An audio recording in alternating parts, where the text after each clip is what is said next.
The windshield wipers scrape against ice for the 100th time this morning.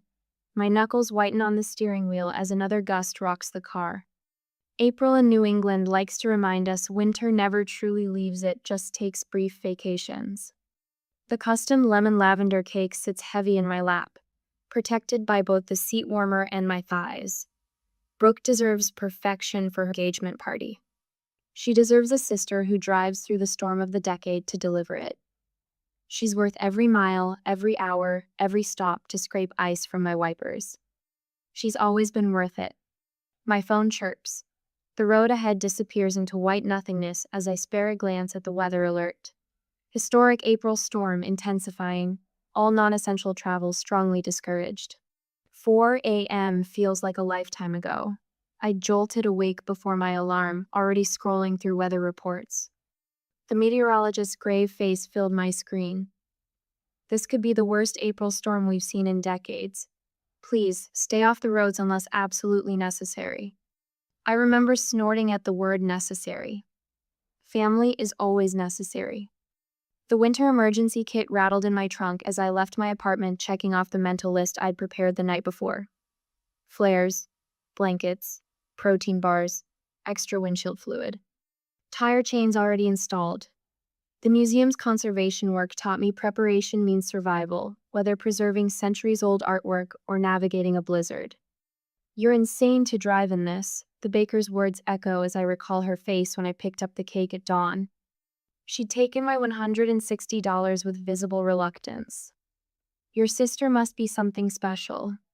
My 7th stop to clear the wipers comes at a gas station in Vermont. The wind slices through my coat as I stretch up with the scraper. Each swipe reveals another layer of crystalline white, like peeling away ancient varnish to find the true painting beneath. My conservation training whispers that sometimes the most valuable things require the most delicate touch to preserve. My phone shows 3 unanswered texts to Brooke. "On my way. About 2 hours out. Almost there." The gas station bathroom mirror reflects exhaustion in the shadows under my eyes. I swap snow boots for heels, the fluorescent light casting a sickly glow as I smooth my hair and reapply lipstick. At least the dingy mirror can't show the hope thrumming beneath my fatigue. Hope that this time will be different. This time the effort will matter. My parents' phones go straight to voicemail. "Hi Mom, hi Dad, just letting you know I'm about an hour out. The roads are rough, but I'm being careful. Can't wait to see everyone." The final stretch winds through mountains. Snow transforms the massive estate into something from a fairy tale as it emerges through the white curtain-all stone and soaring windows glowing with warm light. A valet huddles beneath the portico, his eyes widening as I pull up. "Are you with catering?" He peers through my window, clipboard clutched against his chest. "No," I smile, gathering the cake closer. "I'm family, the bride's sister." His eyes drop to the clipboard. Scan, return, scan again. Let me take your keys, ma'am." The entrance hall surrounds me in golden light and murmuring voices. Snow melts from my coat, dripping onto marble floors. The cake weighs heavier with each step toward the main room. Silence falls like another layer of snow as I cross the threshold. Dozens of elegantly dressed guests turn, crystal glasses pausing halfway to lips. I scan the crowd for a familiar face, Mom's carefully maintained silver hair, Dad's tall frame, Brooke's sunny smile. Nothing. Then I see her. My sister stands across the room in a white cocktail dress, champagne flute frozen in midair. Our eyes lock. The glass trembles in her hand. And in that moment, watching shock spread across my sister's face like frost, I realize I've made a terrible mistake. My sister's worth it. She's always been worth it. But maybe I should have asked if I was worth it to her. "You actually came? In this weather?" Brooke's arms barely circle my shoulders, her designer perfume sharp against the melting snow on my coat. She steps back quickly, smoothing her white cocktail dress as if my winter gear might leave a mark. Mother appears behind her, fingers twisting her pearl necklace. "We didn't set a place for you." Her whisper carries across the marble floor like ice cracking. A photographer hovers nearby, his camera lowered, gaze sliding past me as if I'm part of the wallpaper. This is Jenna. Brooks' father pauses, his bow tie perfectly straight against his collar. Older sister. The words fall into silence. Around us, guests lift crystal glasses, murmur polite conversations, existing in a world I apparently don't belong to. I spot place cards at every table, names written in perfect calligraphy. Walking past each setting, my heart sinks lower. Anderson, Blackwood, Caldwell, but only the right Caldwells. Not a single card bears my name. The cake weighs heavier in my arms with each step toward the gift table. My conservation training whispers through muscle memory, steady hands, measured movements. Don't let them see the tremor. A bridesmaid in a champagne-colored dress watches my approach, her lips pursed. Who brought that? Her stage whisper carries. It doesn't match the dessert theme. I arrange the cake with precision, centering it perfectly on the silver tablecloth. My fingers linger on the box, remembering the baker's concerned face. $160 for a cake no one wanted. The metaphor isn't lost on me. Excuse me. My voice sounds distant to my own ears. I need to find the restroom. The estate sprawls like a maze of wealth, each corridor identical in its opulence.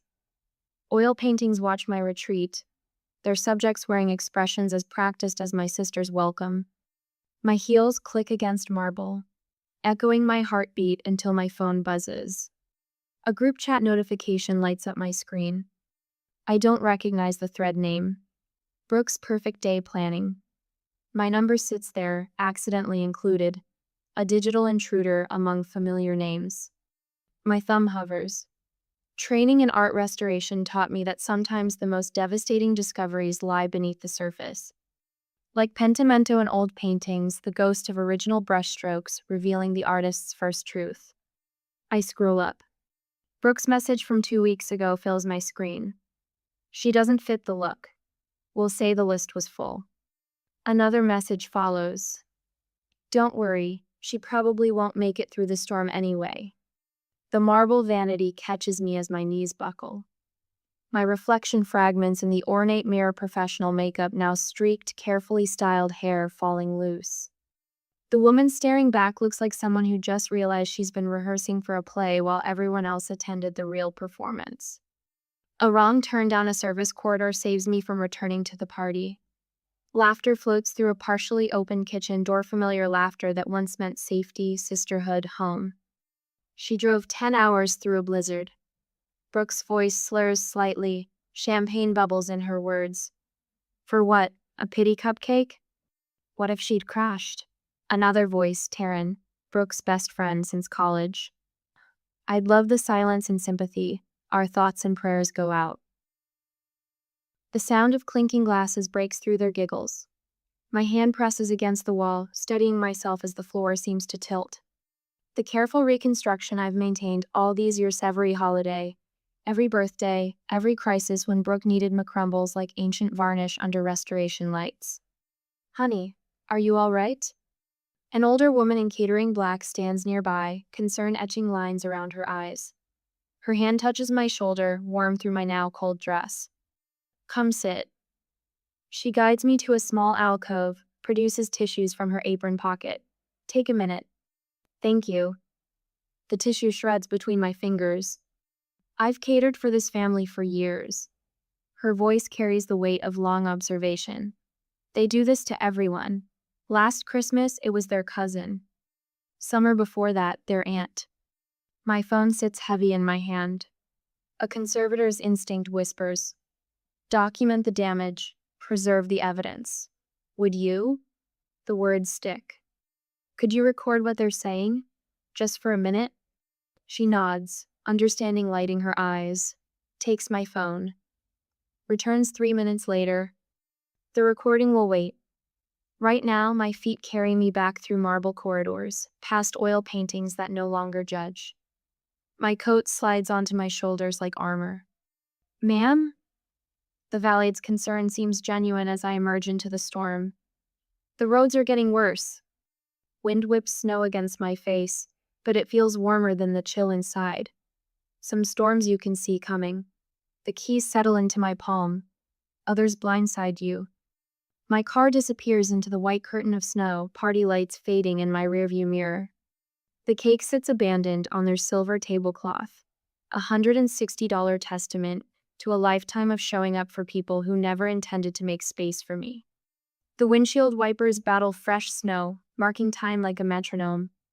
Each swipe reveals another foot of road ahead, not the path I drove here on, but the one leading away, leading home. The Starlight Motel's sign flickers against pewter clouds, casting intermittent shadows across my windshield.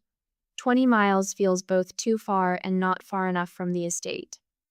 The night clerk barely glances up from his paperback, sliding a brass key across the counter without commenting on my formal dress or smeared mascara. Room 114 welcomes me with dated wallpaper and honest fluorescent light. No pretense here, no carefully curated facade. Just a clean bed and silence broken only by the quiet hum of an aging heater. My heels click against worn linoleum as I cross to the bathroom. The mirror shows a stranger wearing my face, someone who drove through a blizzard to deliver love wrapped in buttercream, only to find herself erased from the guest list of her own sister's celebration. I remove my makeup with mechanical precision, each swipe of the cloth revealing another layer of truth. The emerald dress chosen to complement Brooke's wedding color hangs limply from a plastic hanger, an abandoned dream caught in the yellow bathroom light. My phone sits dark on the nightstand. 67 notifications blink accusingly from its screen.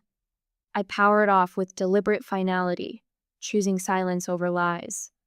Snow falls steadily outside my window, each flake catching streetlight before dissolving into shadow. The view blurs as memories surface unbidden. 12-year-old. Me pushing 8-year-old Brooke away from a falling branch, earning both a scar and momentary praise. 16-year-old me declining a spring formal invitation to stay home with Brooke during her first heartbreak. 23-year-old me co-signing Brooke's first apartment lease when our parents refused, certain she needed to learn responsibility. A pattern emerges in the falling snow, stark as tire tracks across virgin white. Every sacrifice met with expectation rather than gratitude. Every gesture of protection twisted into proof of my controlling nature. Every achievement diminished to avoid overshadowing Brooke's glow. The first tear falls without permission.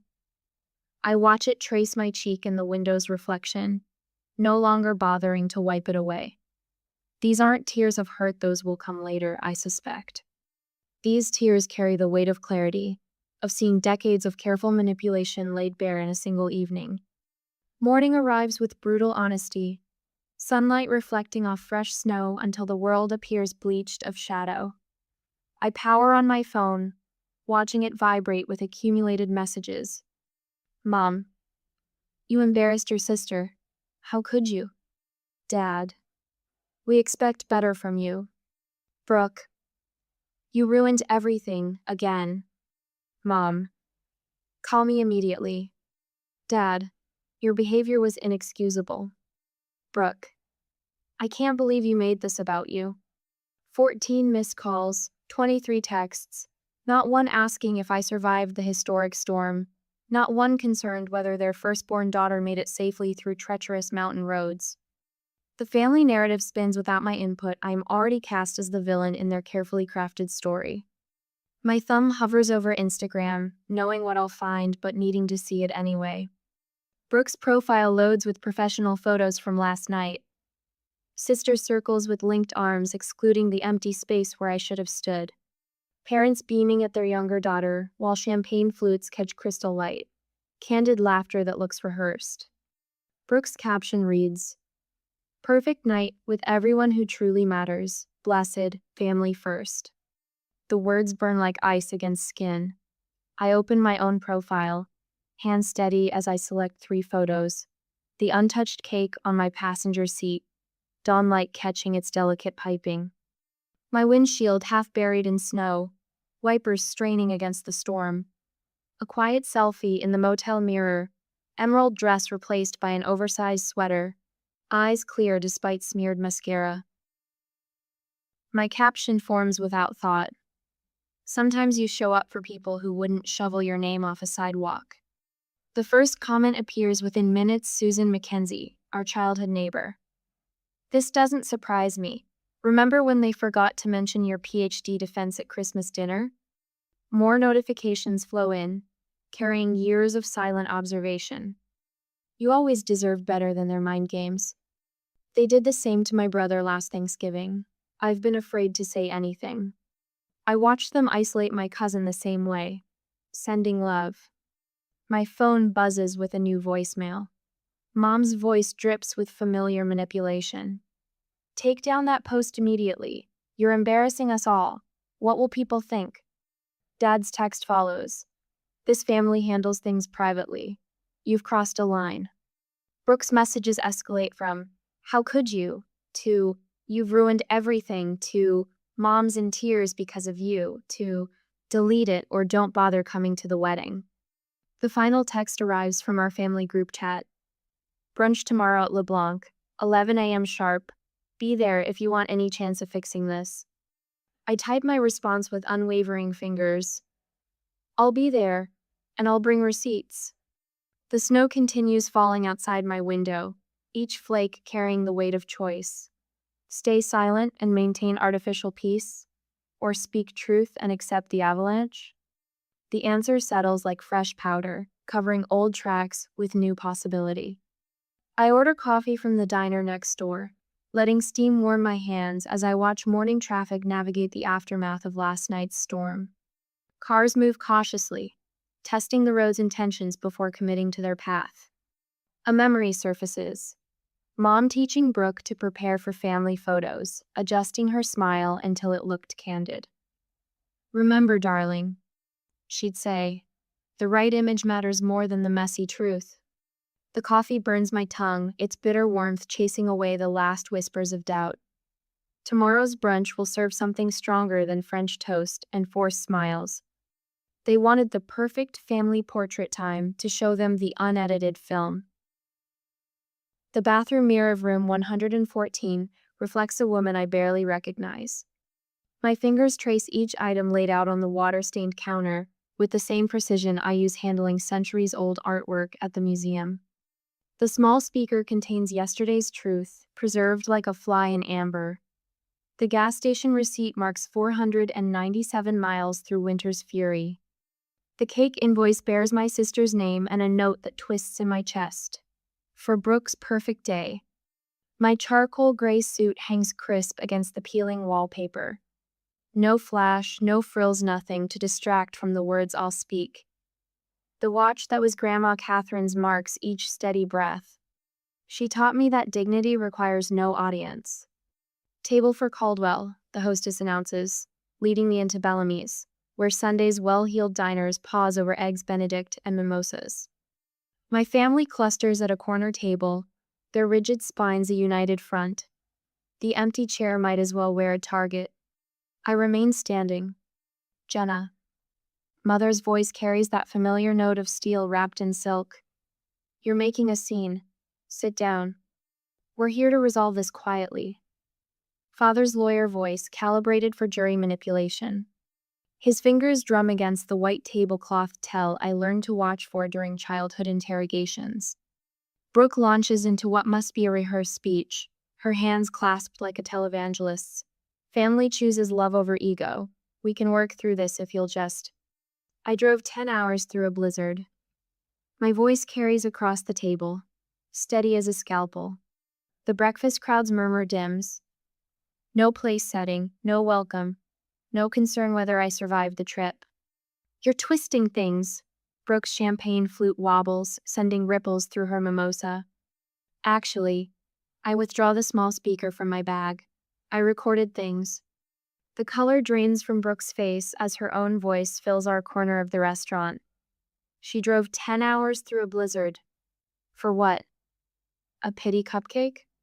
Taryn's cruel laugh follows. What if she'd crashed? I'd love the silence and sympathy. Mother lunges across the table. Turn that off immediately. Her sleeve drags through the hollandaise sauce. You don't get to twist this. Brooke's manicured fingers scrabble for the speaker. The couple at the next table abandons all pretense of not watching. I lift the device just out of reach. You twisted it when you decided humiliation was easier than honesty. My fingers brush the last items in my bag. The gas receipt flutters onto the tablecloth like an autumn leaf.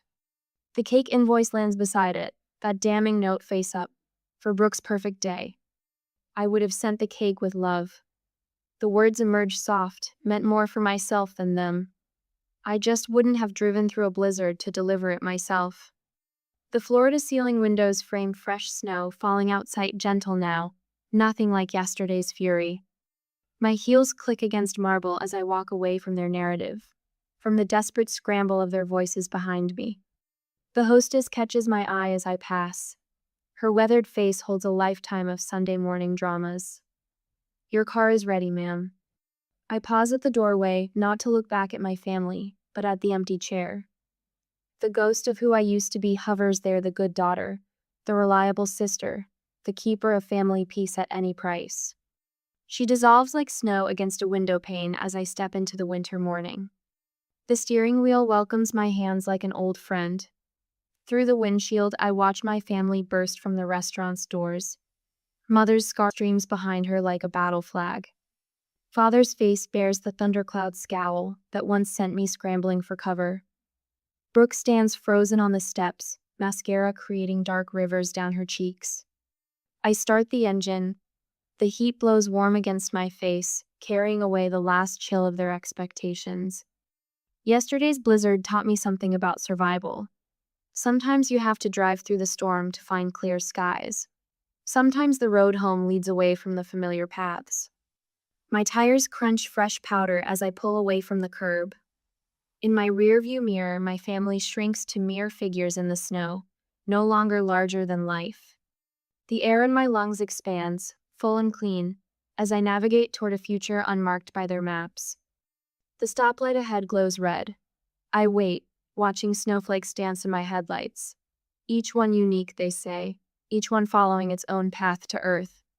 The light turns green, and I accelerate into the gentle storm, finally understanding that some bridges burn not to destroy, but to light the way forward.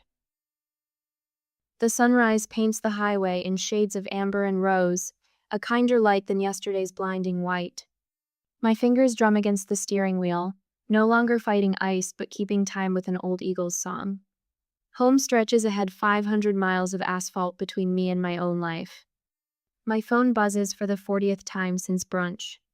The screen lights up with an unfamiliar number, but the voicemail notification shows a name I haven't heard in years. Aunt Lorraine. I pull into a rest stop, park beneath a sprawling oak, and press play. Jenna, honey. Her Louisiana drawl wraps around my name like a warm blanket. That video of you at brunch is making rounds in the family group chat. You didn't just clear your name, you burned the whole script.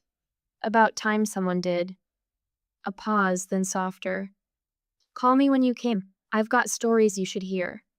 3 more voicemails wait. Cousin David, whose Christmas party invitation mysteriously vanished 2 years ago. Uncle Marcus, who stopped attending family gatherings after what Mom called his embarrassing divorce.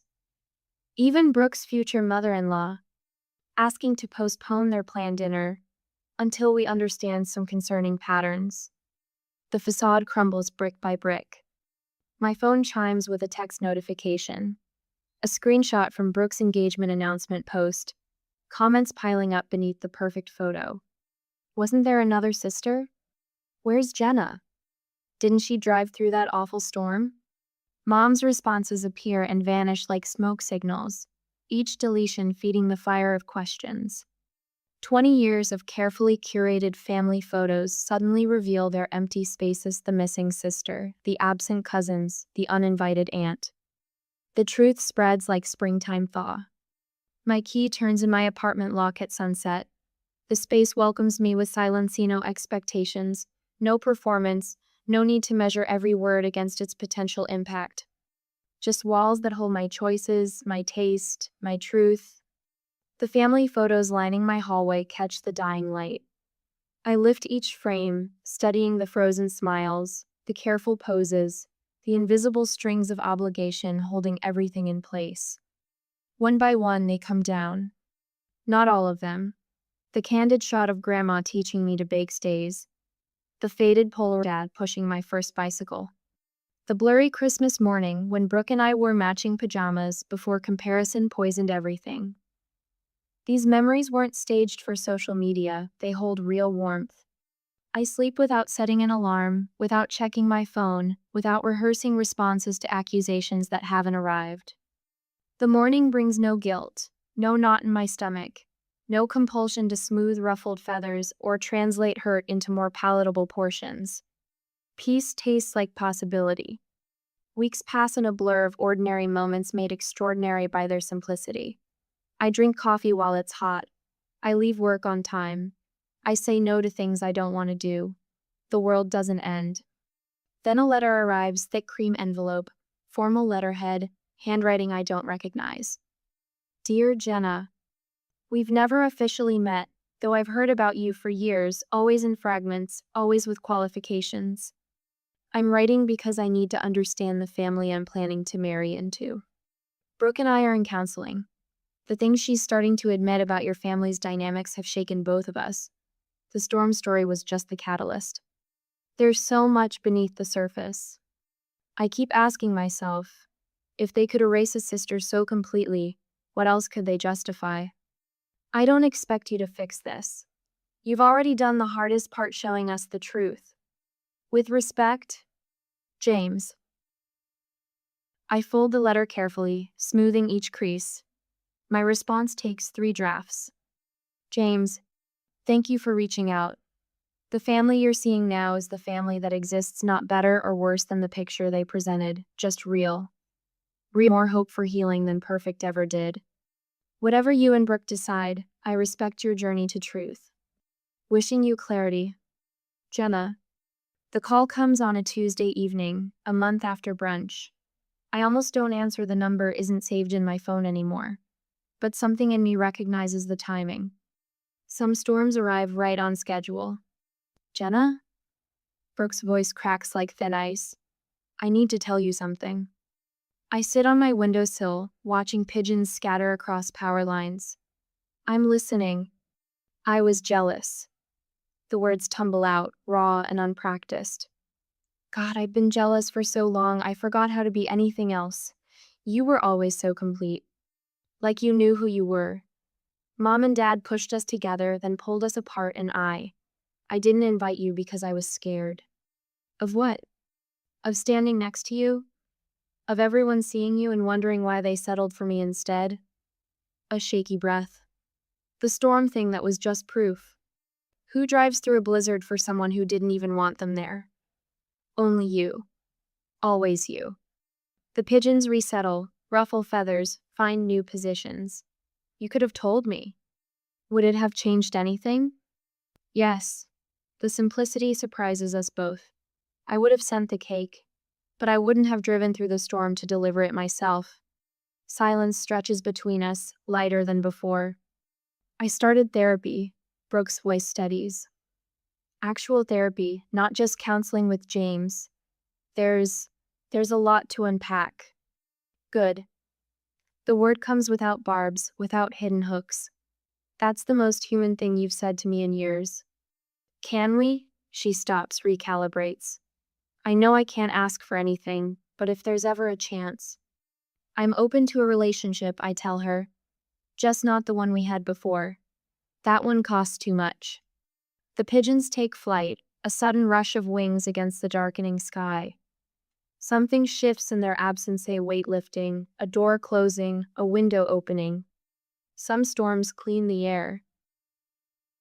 The autumn sun streams through my living room windows, catching dust motes that dance above the potted ferns. 6 months ago, these walls were the sage green paint my mother selected.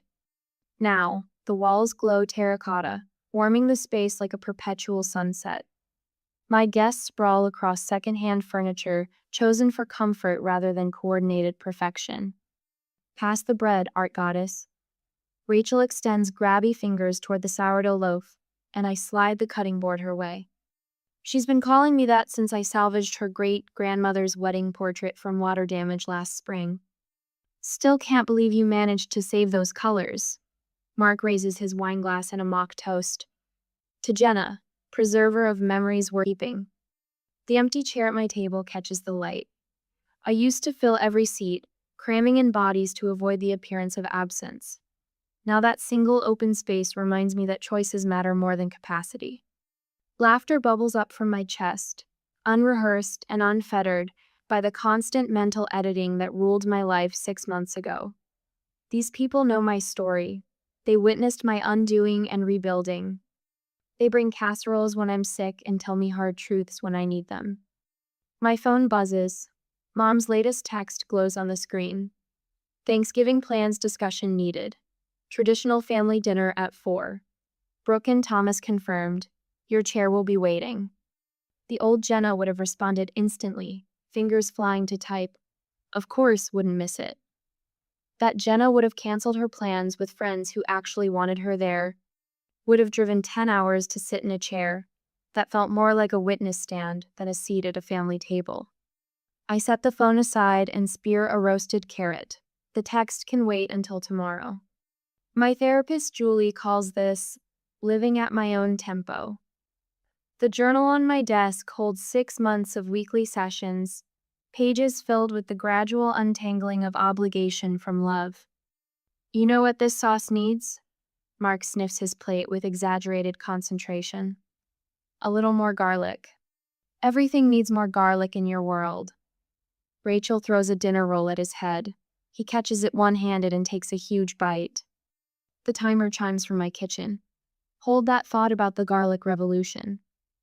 I slide my chair back, bare feet silent on hardwood floors that no longer need to amplify my presence. The scent of lemon cake fills the kitchen. Simple. Classic. No lavender this time. No desperate attempt to prove my worth through complicated recipes.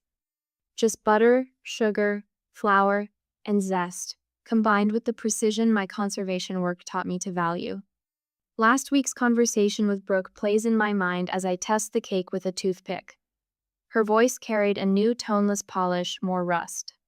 I started seeing Dr. Harrison. She's helping me understand why we... The silence stretched between us, heavy with unspoken recognition. It's hard, Jenna. Looking at yourself without the filter. Yes, I'd answered. Not rushing to smooth over her discomfort. Not offering absolution she hasn't earned. Just witnessing her first stumbling steps toward honesty. The cake releases from the pan with a satisfying whoosh. No elaborate decorations needed. No message to prove. Just the quiet pleasure of creation for its own sake. Dad still won't take my calls. Mom alternates between guilt trips and passive-aggressive hints about reconciliation on her terms. But last Sunday, my cousin Sarah called. I've been watching, she said. The way you stood up spoke truth. I need to learn how. Her voice cracked. They're trying to plan my wedding. Making the same old choices. Writing the same old stories. The words flowed from my lips, carrying the weight of hard-won wisdom. Your worth isn't measured by their recognition. We talked for 2 hours. Now we meet weekly on video chat, a small circle of truth-tellers growing among the family ruins. Aunt Linda joined last session. Even Uncle Paul messaged yesterday, asking for the link. The cake cools on my counter as my friend's laughter drifts in from the dining room. Through my kitchen window, the first snow of the season begins to fall. Fat, lazy flakes, nothing like the blizzard that changed everything 6 months ago. My reflection shivers in the glassy double exposure of who I was and who I'm becoming. The woman who drove through a storm to deliver perfection now bakes simply for the joy of it. The girl who spent decades polishing family mirrors now lets her own light warm these walls.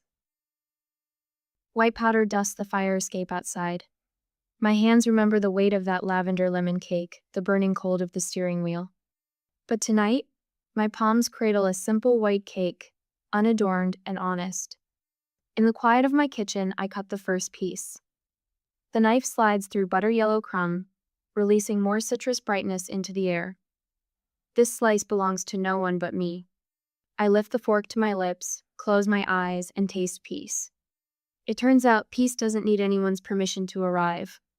It comes in small moments, saying no to guilt-wrapped invitations, speaking truth without searching faces for approval, choosing what to preserve and what to let crumble. Jenna, Rachel's voice carries from the dining room. If you're having a profound moment of self-discovery in there, that's fine, but we're starving for dessert. A laugh rises from my belly, real and unrestrained. Coming. I slice more pieces, arrange them on my grandmother's old plates. And Mark, before you say it no, the cake doesn't need more garlic. Their groans and chuckles wrap around me like a quilt as I carry the plates out. The empty chair at my table catches the last light of day, holding space for possibilities I'm finally ready to welcome.